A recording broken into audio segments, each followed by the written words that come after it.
चारों तरफ देवी देवता घबराने लगे, भयंकर गर्जना लगी होने। उसके बाद उन्होंने क्या किया, सारे देवी देवता पहुंच गए कहां पर, भगवान नारायण के पास। नारायण जी ने कहा कि ये कोई और नहीं कर रहा है, ये मेरा भक्त कर रहा है। उसकी अवस्था सभी लोग देखने लगे कि ऐसा कौन सा भक्त है जिसकी तपस्या से मेरा कंठ अवरुद्ध होने लगा, मुझे श्वास लेने में लगी दिक्कत होने, श्वास लेने में परेशानी हो रही है।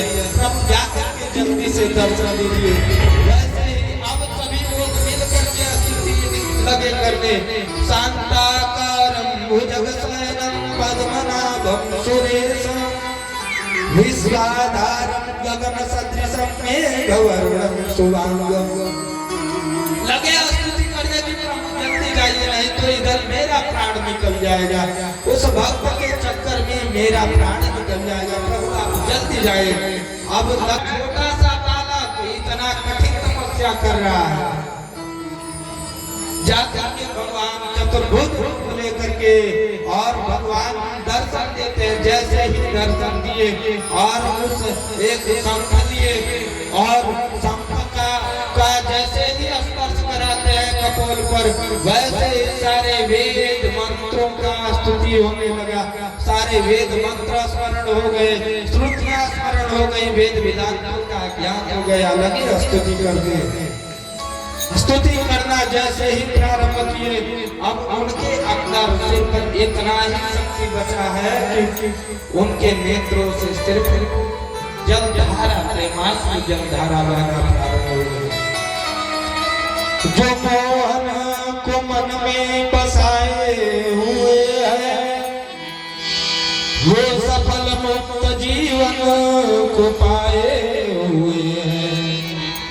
जो बंदे हैं दुनिया के गंदे सरासर, वो फंदे में खुद को फंसाए हुए हैं। जो सोते हैं गफलत में रोते हैं आखिर, वो खोते रतन हाथ आए हुए। जो सोते हैं, युवावस्था आती है तो क्या होता है, नींद आती है। जब आती है तो नींद भी नहीं आती। उस समय पूरा रात बीत जाता है, व्यक्ति सोचता है कि मुझे नींद आ जाए, नींद आ जाए, लेकिन नींद भी नहीं आती। जो सोते हैं गफलत में रोते हैं आखिर, वो खोते रतन हाथ पाए। पकड़ पाया जो प्रभु के दामन को जिसने, वही है मगन सब सताए। है सत्य जहाँ भगवान वही है, प्रेम जहाँ भगवान वही हो जाता। दया के पात्र जब जब तो मिलते हैं दया जहाँ वही, तो मिलते हैं करुणा की धार। जब आपदा चली आती है तो ढूंढने की आवश्यकता नहीं पड़ती। इधर ध्रुव जी को बोले, ध्रुव जी इस समय आप जाकर के अपने राज्य में अपने पिता की गद्दी को संभालिएगा। कुछ उन्होंने कहा कि प्रभु आप मिल गए तो मुझे क्या चाहिए। प्रभु चार मिलाने को भगवान की भक्ति करते हैं। प्रभु आप मिल गए तो मुझे क्या चाहिए।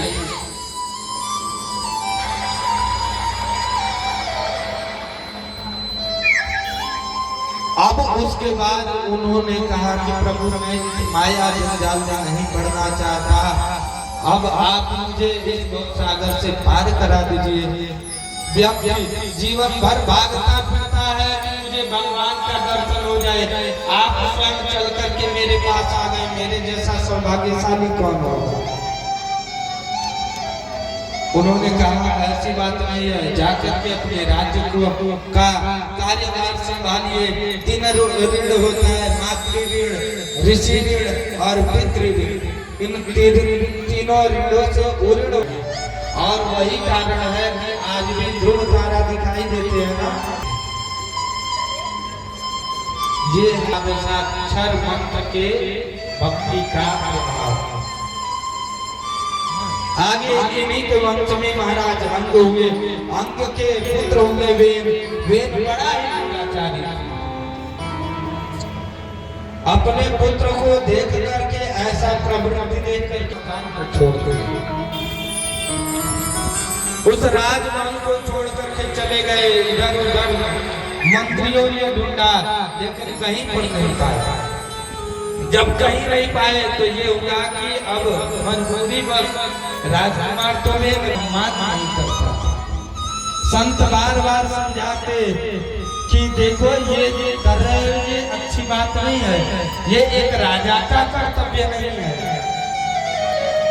लेकिन वो नहीं माना। अब क्रोधित होकर ऋषियों ने जला करके भस्म कर दिया।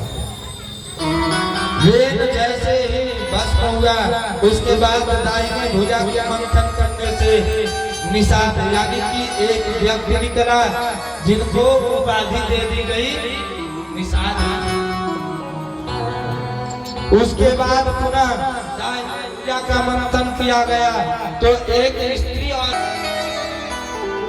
अब धीरे धीरे समय व्यतीत हुआ। उन्होंने कार्यभार सारे राज्य का कार्यभार संभालना प्रारंभ कर दिया।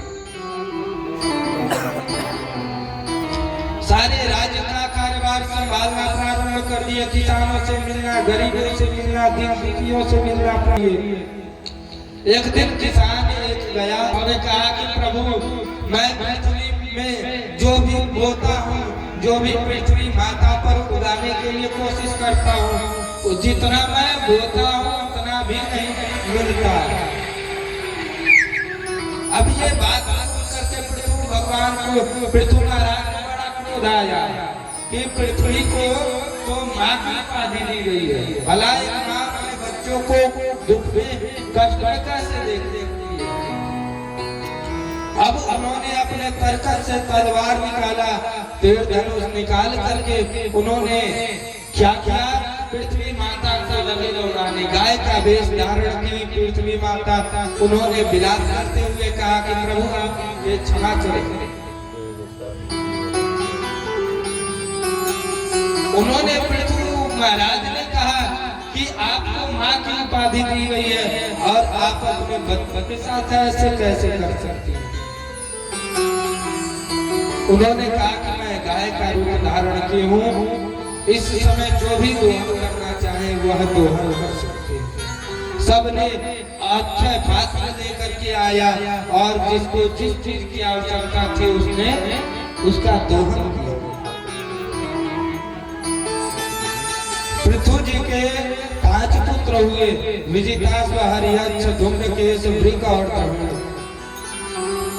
विजिताश्व धीराजासि पृथु पुत्र